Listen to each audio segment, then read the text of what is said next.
In today's video, I'm going to show you how to navigate Airtable faster so you can stop clicking around and start finding exactly what you need in seconds.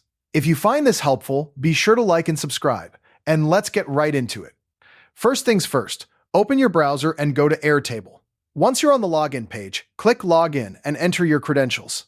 You'll land on your workspace dashboard, which is where all your bases live. Pick the base you want to work in and click to open it. This is your main command center for managing records, tables, and views. Now that you're inside your base, look at the top of the screen. You'll see a horizontal bar with the names of all your tables. This is your fastest way to jump between different datasets. Instead of scrolling endlessly, just click a table name, and its records will load instantly. It's a simple move, but it saves a lot of time once you get used to it. If you need to find a specific record, don't hunt through row after row. Instead, use the search bar at the top of the screen.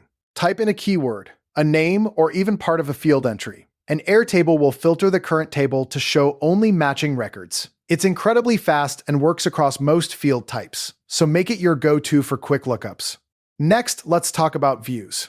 On the left side of your screen, you'll see the View panel. This is where you can switch between different ways of looking at your data, like Grid, Calendar, Gallery, or Kanban. Each view shows the same records but in a different format, so choose the one that makes the most sense for your task at hand. To narrow down what you see even further, use the Filter and Sort options inside any view. These let you focus only on records that meet certain conditions, like due dates or priority levels, which is a game changer when you're managing large projects.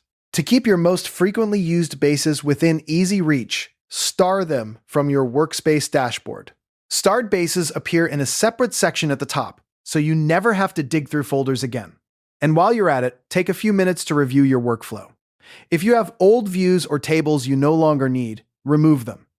Less clutter means less mental overhead, and you'll move between what matters much faster. By organizing your workspace and using Airtable's navigation tools, you can move between records, views, and tables much more efficiently. Give these tips a try in your own bases, and you'll notice the difference right away. Thanks for watching, and I'll see you in the next one.